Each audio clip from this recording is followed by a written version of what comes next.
We were speaking earlier on the programme to an expert in extremism who's based actually in New Zealand, and he said that there have been marches and things going on, taking place, sort of Gilets jaunes type marches taking place in New Zealand, and that some people had been waving Tommy Robinson type flags. And that some people had been waving Tommy Robinson type flags. And what does that tell us about the interconnectedness of these groups?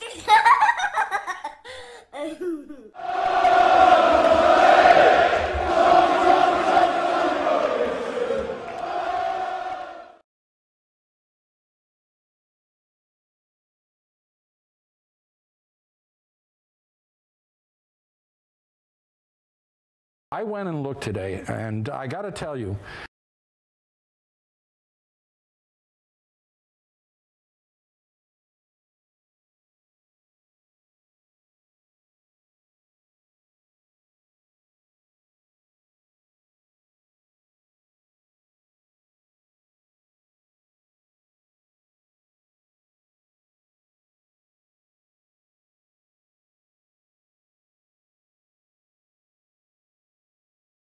in an age of globalized telecommunications, we're no longer in a benign security environment.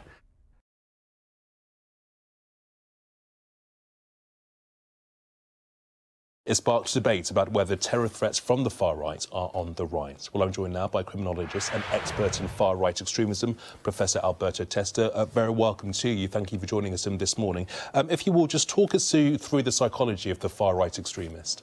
Let's say that there are two different types. The first one are groups that they play the democratic game. So we have basically UKIP, Tommy Robinson, and all the people that they are following there, alt-right. And then we have groups which I follow, which are dangerous. This group use violence as a mean just to destroy the democratic state.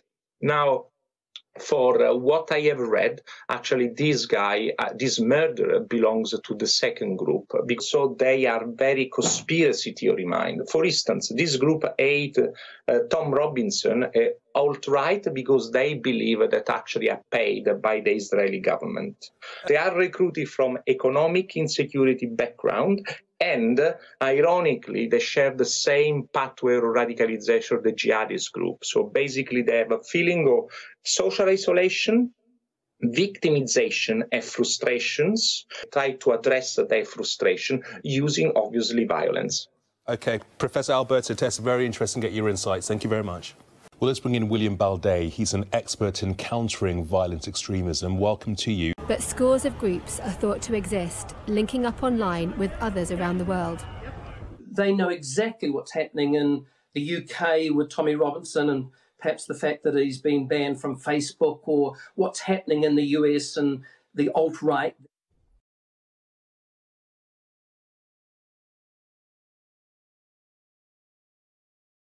Well, let's get more on this developing story. Our Foreign Affairs editor, Deborah Haynes, is here with us in the studio.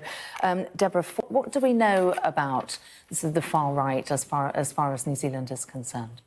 Well, I mean, analysts have said that they've been aware of far-right groups in New Zealand, but the authorities in the UK, in the US, and now definitely in New Zealand are aware that the far-right threat does exist and potentially is growing.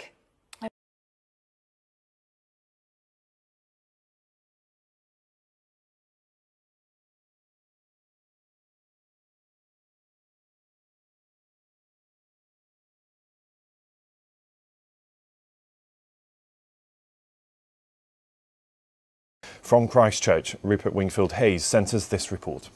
From Christchurch, Howard Griffiths reports.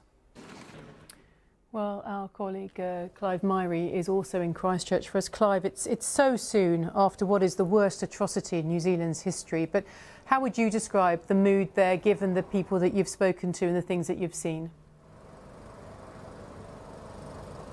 Yeah, one simple four-letter word, Kate: numb. People are numb. This whole country is numb. That sense of bewilderment, it hangs so heavy in the air here that this country has been hit in such an awful way. I suppose the idea that New Zealand might be immune to this kind of attack many people felt because of its geography. It's, if you look at a map, it's at the bottom of the world. The distance to get here, this idea that this could be a hotbed of extremism on the far right. People hoped that geography might make this place immune to this kind of thing, but clearly that hasn't helped. You heard the Prime Minister there talking about toughening up the gun laws in Howell's piece. They've got some of the toughest gun laws here in the world, but yet they need to be looked at as well. I suppose the question is, will this country change as a result of this attack? Will that sense of idealism disappear? But from the floral tributes here and the others dotted around this city, there is an emphasis here on love and compassion and diversity, not on making this place the kind of police state that it could become as a result of what's happened. Clive, thank you.